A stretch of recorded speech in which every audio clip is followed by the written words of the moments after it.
دکھائی دینا شروع کر دیا ہے۔ کل لہ قانتون، ہر چیز اس کی مطیع ہے۔ وَهُوَ الَّذِي يَبْدَأُ الْخَلْقَ، اور وہی ذات ہے کہ جس نے خلق کو بنایا ہے، خلق کی ابتدا کی ہے۔ ثُمَّ يُعِيدُهُ، پھر اس کو دوبارہ بنائے گا، پھر اس کو دوبارہ بنا دے گا۔ وَهُوَ أَهْوَنُ عَلَيْهِ،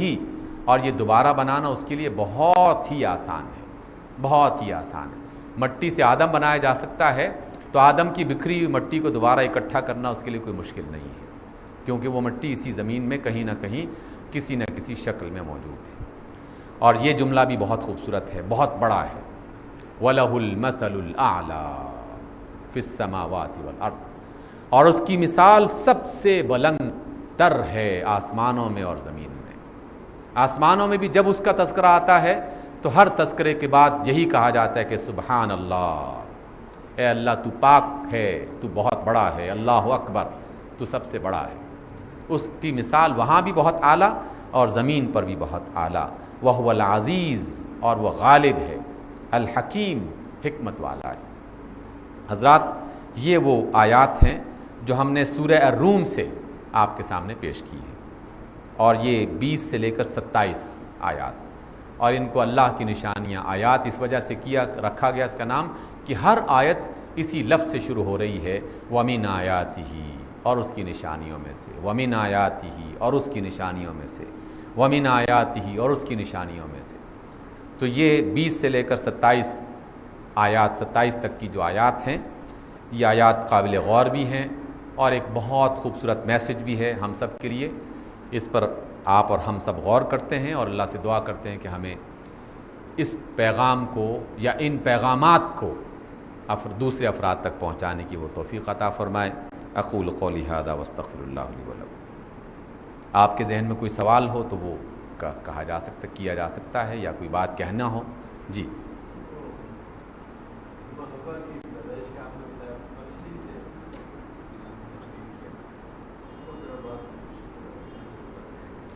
نبی صلی اللہ علیہ وسلم کی یہ ایک حدیث ہے، فرمان ہے، اور جیسے میں نے اس کا حوالہ دیا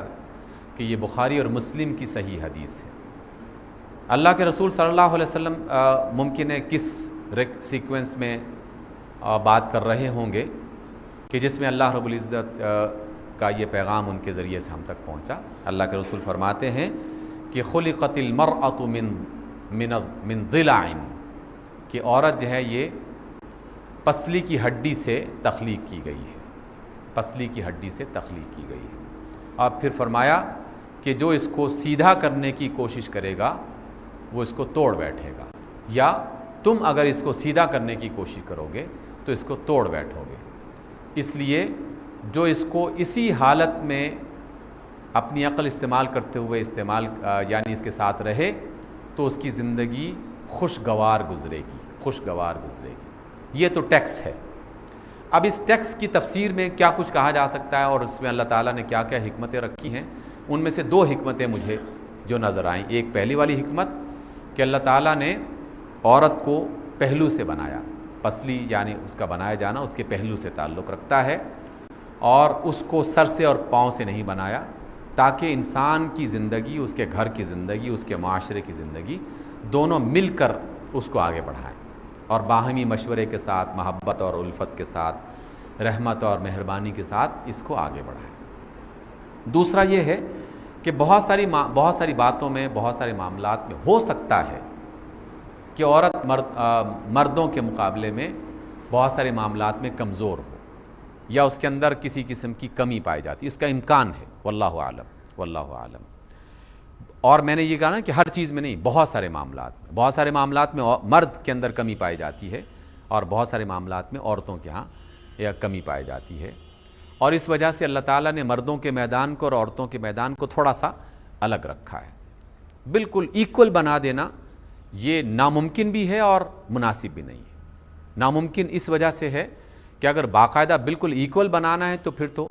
مردوں اور عورتوں میں تمام اعتبارات سے، ہر اعتبار سے بالکل اسے ایکول ہونا چاہیے، جبکہ ایسا نہیں ہے۔ جسمانی ساخت کے اعتبار سے ایسا نہیں ہے، طاقت توانائی کے اعتبار سے ایسا نہیں ہے، صلاحیت کے اعتبار سے ایسا نہیں ہے۔ صبر اور پیشنس جس طریقے سے عورت کو اللہ تعالیٰ نے دے رکھا ہے، ممکن ہے مرد کو وہ چیز میسر نہ ہو۔ اسی وجہ سے آپ نے دیکھا کہ مرد اکثر جلد غصے میں آ جاتے ہیں اور خواتین نسبتاً تھوڑا سا ان میں. اور یہ خواتین ایسا نہیں ہے کہ ہمارے ہاں چونکہ خاتون شروع سے جبر کے اس کے اندر رہ رہی اس وجہ سے اس کے اندر صبر پایا جاتا ہے، ایسا نہیں ہے، بلکہ دنیا بھر کی خواتین میں بالکل اسی طرح کا. کیونکہ اس خاتون میں اگر صبر نہ ہو تو وہ اپنے بچے کی پرورش نہ کر سکے،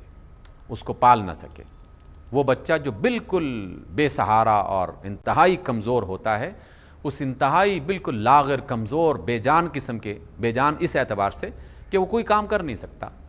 اس کو پالنے پوسنے کے لیے، اس کے ایک ایک کروٹ بدلنے کے لیے اور اس کی پاکی ناپاکی کا لحاظ کرنے کے لیے، اس کے کھانے کے لقمے کو ایک ایک انداز میں پہنچانے کے لیے، معمولی ضد اس کو برداشت کرنے کے لیے اسے یقیناً کسی عورت کی مضبوطی جسے آپ صبر کہہ سکتے ہیں اس کی ضرورت تھی. اللہ تعالیٰ نے وہ ماں کو عطا کر دیا. اور باپ کے لیے دنیا کا باہر کا جو میدان ہے اس کو کھلا چھوڑا تاکہ اسے بھاگ دوڑ کر ادھر ادھر محنت، جسمانی محنت والا کام اسے زیادہ کرنا پڑ رہا ہے اور اب بھی زیادہ کرنا پڑ رہا ہے. اس وجہ سے اب تک موجودہ زمانے کی دنیا تک، جس میں یہ حقوق نسواں کی تحریکیں دنیا میں بڑا شور مچا رہی ہیں، اب تک کی میں بات کر رہا ہوں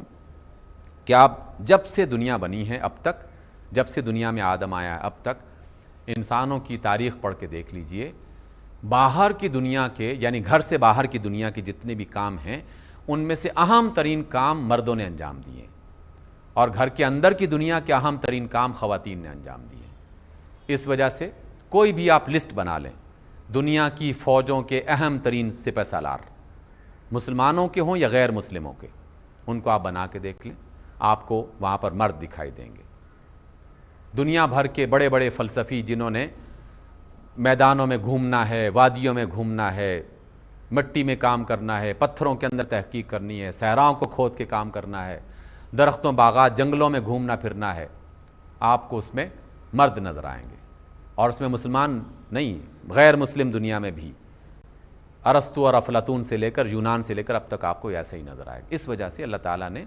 مردوں اور عورتوں کو الگ الگ میدان عطا ضرور کیے ہیں، لیکن کچھ معاملات میں ہو سکتا ہے خواتین کو کہا گیا ہو کہ تم ان معاملات میں ذرا احتیاط کرو، اور ان احتیاط کی وجہ سے پھر کہا کہ اس احتیاط میں جہاں اس کے اندر صبر پایا جاتا ہے وہاں پر کسی بات پر ڈٹ جانا، اس کی ضد اختیار کر لینا، یہ بھی ہو سکتا ہے اس کے اندر یہ جذبہ. اس لیے اگر کبھی کسی بات پر خاتون ضد کر بیٹھے تو پھر اس ضد کو توڑنے کی کوشش مت کرو، بلکہ حکمت اور دانائی استعمال کرو، کیونکہ توڑنے کی کوشش کرو گے تو رشتہ ٹوٹ جائے گا، جس طرح ہمارے ہاں اکثر ہو رہا ہے آج کل. اور اس میں بہت زیادہ اضافہ ہو گیا ہے، کسی بات پر اختلاف ہوا جو ہے وہ